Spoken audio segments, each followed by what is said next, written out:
Well, take a look around your home this morning. The TV you're watching us on, the fridge, even the dashboard of the car out in the driveway. There's a pretty good chance that some of those electronics come from Korea, a country about the same size as Kentucky, but it has one of the fastest growing economies in the world. And Juju's just back from Korea and has more on this country's amazing advancement. Absolutely, David. You know, today marks the 60th anniversary of the start of the Korean War. And since then, the Korea has soared from one of the 20 poorest countries in the world to one of the richest 20. And lately, the key are these little tiny microchips, the brains behind most consumer electronics. And they are the driving force behind Korea's high-tech overdrive.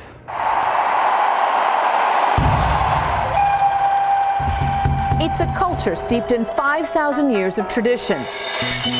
But today, pagodas and palaces have given way to a sea of gleaming skyscrapers. This is Seoul, the world's most wired wonderland.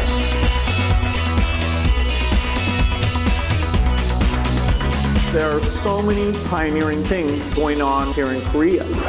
95% of households in South Korea boast broadband internet connection, compared to 60% in the U.S. I'm on it 24/7. And we're just really obsessed with the most recently released internet gadget. Seoul is a high-tech city dotted with digital screens. They are everywhere, filling over 20,000 internet cafes, and even lining the streets. These are Seoul's new media poles. Large displays offer all kinds of information: maps, news, movie tickets, even an e-photo booth right on the street. Homes are fully wired too. This is a smart home. 언니 안녕. Smart homes are sprouting up all over Seoul, offering what's called the ubiquitous life, the ability to control all major household functions in one central system. Open the door. Open the door. Oh, you can make phone calls from here too? Yeah, phone calls here. Instead of a post-it note, you leave a video Yes. message. And let's talk TVs. Two titans of technology, Korea's Samsung and LG, control about 40% of the global flat-screen TV market, and both rank in the top 5 for sales of cell phones. Their secret? You have to be very speedy. Speedy not only in terms of making the decision to enter into that area, but also speedy in terms of making decision all along the value chain. But competitors still have the edge when it comes to software and design. We're introducing iPhone 4. To take on iPhone, Samsung's Galaxy and LG's Q smartphones recently teamed up with Google's Android software. So armed with prototypes, I set out on the streets of Seoul. First, I set up a coffee date, then paid for my ride right from my smartphone. And by the way, the subways here are all wired too. I can't believe I can watch TV on a subway.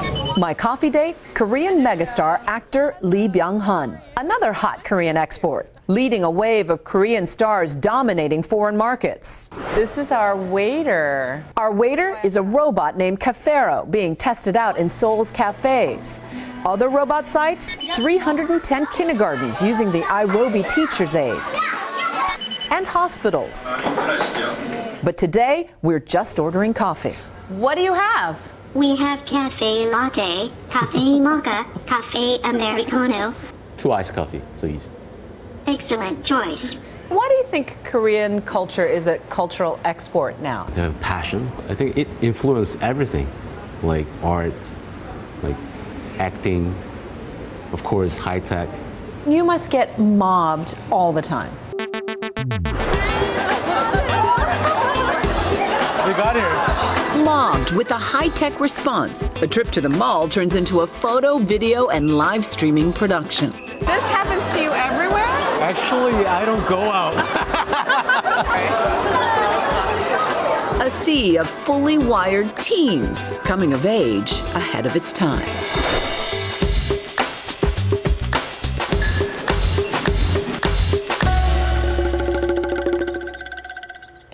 It's really fascinating. I'm sort of curious, though, with all the electronics, does it help to isolate people or sort of bring them together? Well, it is isolating, obviously, and that's the one downside of all the success. There are an estimated 2 million internet addicts in South Korea, in a country of just 49 million. The Culture Ministry is actually working with gaming companies, though, to impose an overnight shutdown for those young, popular games. And I know that you also have the gadgets, but in addition to that, access to the president, a big get.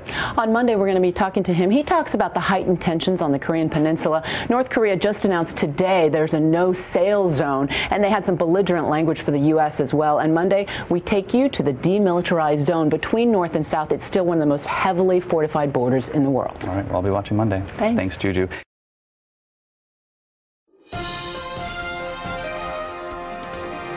I'm Christy Duffy for Smart Trend News. Apple's new iPhone 4 released yesterday was met with long lines and some controversy.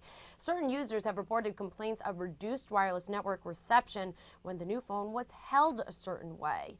The new iPhone 4 design places the antenna in the lower left-hand corner of the phone, a place where many happen to hold the device while making calls. Users have sent emails directly to Steve Jobs, who at first curtly responded, quote, "Non-issue, just avoid holding it in that way."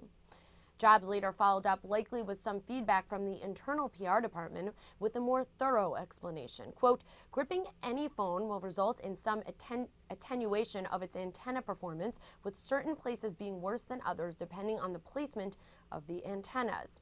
This is a fact of life for every wireless phone. If you ever experience this on your iPhone 4, avoid gripping it in the lower left corner in a way that covers both sides of the black strip in the metal band, or simply use one of many available cases."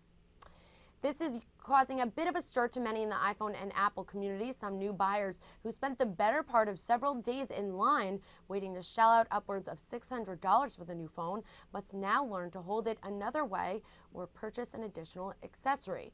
Interestingly, Apple has for the first time made its own case called the bumper. Good timing. I'm Christy Duffy for Smart Trend News. For more updates on Apple and its new phone, make sure you subscribe to our YouTube channel, Trade the Trend, as well as checking back to our website, tradethetrend.com.